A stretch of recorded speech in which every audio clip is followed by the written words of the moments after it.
So Hamble has been at the vet's all today. She had an endoscopy, which basically means the vet has made a little slit in her side and put in a camera to investigate inside. And the aim was to discover, once and for all, what the problem is that has been causing her not to be able to breathe very well. So we're just heading off to pick her up at the vet. She's gone through her procedure fine, and we're bringing her home. So I'll let you know when we get there a little bit more about what the diagnosis was.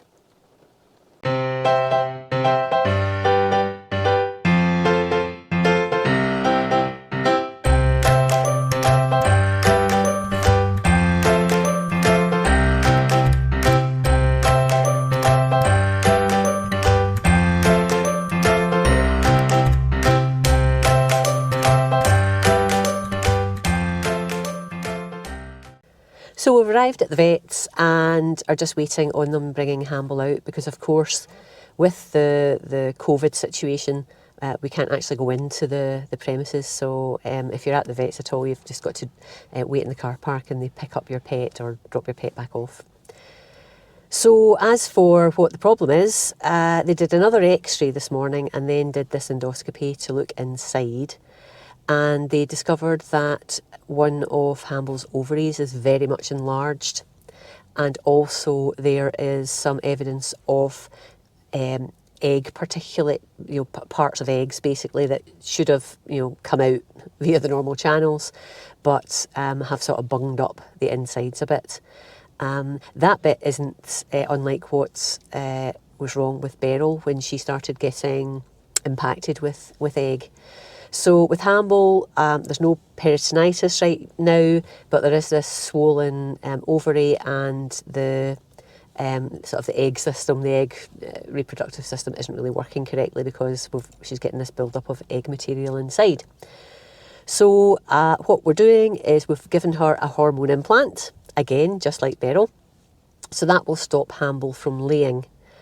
And that the existing egg material inside her body should absorb over time, and because she will be stopped laying with this hormone implant, it means that she won't lay down any more gunk inside her. So she's going to be brought out just in a second, and we'll get some antibiotics and anti-inflammatories as well, and she will have the antibiotics, particularly because of the incision that was made. So I think it's probably going to be a week's worth of antibiotics, but the anti-inflammatory, the Metacam, I think she's going to be on longer term to see if it can help to reduce the size of the ovary. I think the vet said, though, that in all likelihood it's going to stay quite swollen, quite, the scar tissue or whatever. And so the fact that it was swollen was basically meaning that her ear sacs didn't have enough space to expand fully, and that's why she was getting this fast breathing. So depending on how reduced we get the ovary, then we'll see how improved her breathing is. But hopefully we'll see some improvement in that. So we're really excited about getting her home. She's going to stay in overnight in the house, and I'll show you where we're keeping her, and then hopefully tomorrow we'll be able to introduce her back to her friends.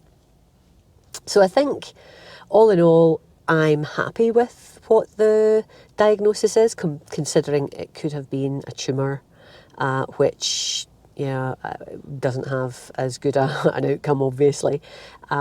So hopefully the implant won't affect her too badly.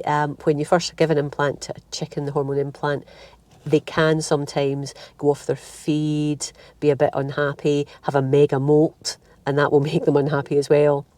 As well as obviously their comb will shrink, their wattles will shrink, and sometimes their personality changes a little bit. But we'll see how, and they sort of then get on the straight and narrow, and they start working, they start behaving okay again and feeling okay again. Beryl, who got an implant at the beginning of this year, she wasn't too bad at all, actually. She is quieter and maybe not so boisterous as she was, but she didn't have a mega molt. She had a little bit of a molt. Didn't really go off her food too much, so it wasn't too bad a transition. So I'm hoping Hamble will be the same.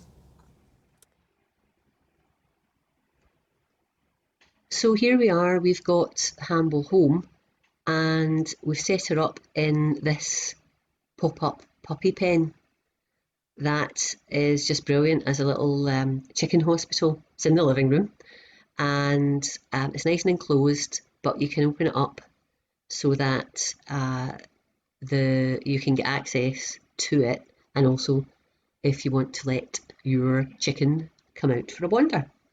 And it's got that mesh there just to keep things enclosed.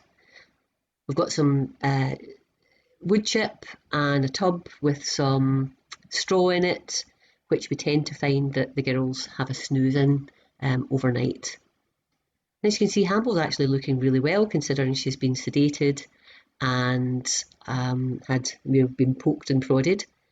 She's actually eating and she's drinking, and she's sort of indicating that she's not that happy to be there, which is actually a good thing, because if they're unwell, they'll tend to sort of accept being away from their flock and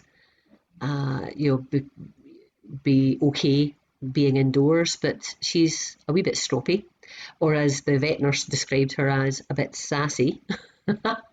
And that's sort of indicating that she's feeling quite well, actually.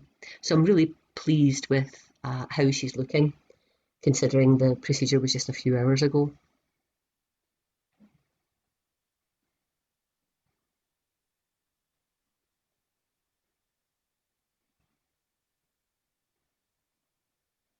The aim is that we'll keep her here overnight, let her sleep in here tonight, and tomorrow we'll reintroduce her to the flock.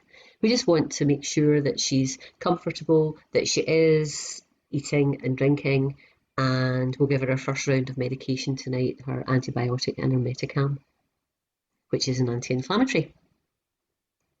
So yes, breathing a sigh of relief that the procedure's over. She's got through the anaesthetic okay, and we just hope that we're going to be able to make her feel better and reduce that inflammation inside so she can breathe better.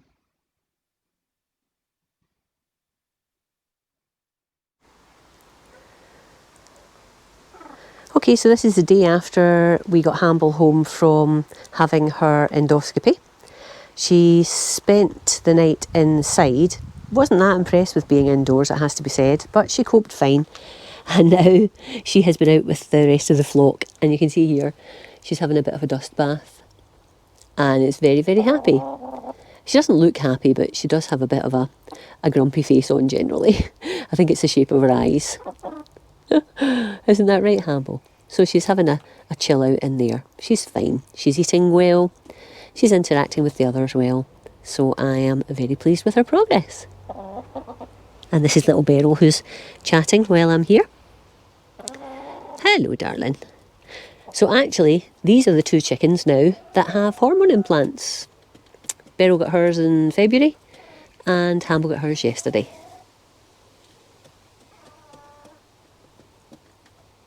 You can compare notes, girls. Oh, you're not going to join Hamble, are you? Or are you just going to hover at the end of at the edge of the dust bath?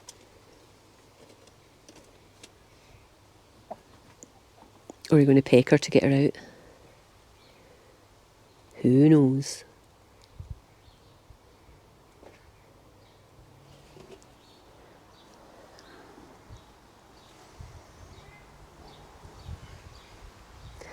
So I've just installed a second wireless camera into this part of the run. Here it is here. It's called Reolink, or the make is Reolink. It's wireless, and it gets charged using this solar panel. You can see there's another solar panel over there for the one that's in the big bit of the run. So it's great. We can just, using our mobiles or tablets or whatever, just have a look, activate the cameras and see what's happening in the runs. Highly recommend them, actually.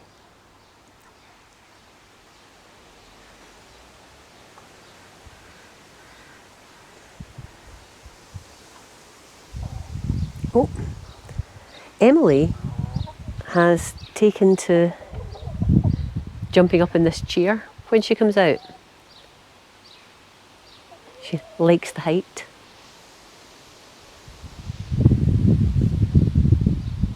It's quite cute, actually. Hello, Emily. I've not got any treats for you. I think also she knows that she can get unfettered access to any treats that are on the go because the others aren't up on the chair with her. Hi, Emily. Hi, darling. You're not daft, are you? You are not daft. Hi, baby.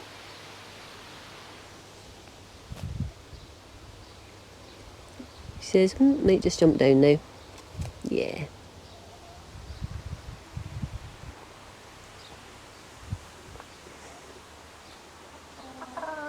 You can see there's been a bit of dust bathing going on by the crater that's been left in the run. Just a few minutes ago, we had Edith, Beryl and Emily all having a dust bath in the shavings there.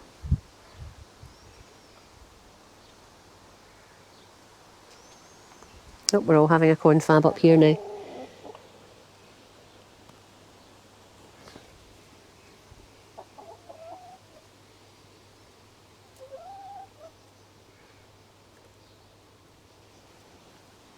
Hello, Hamble.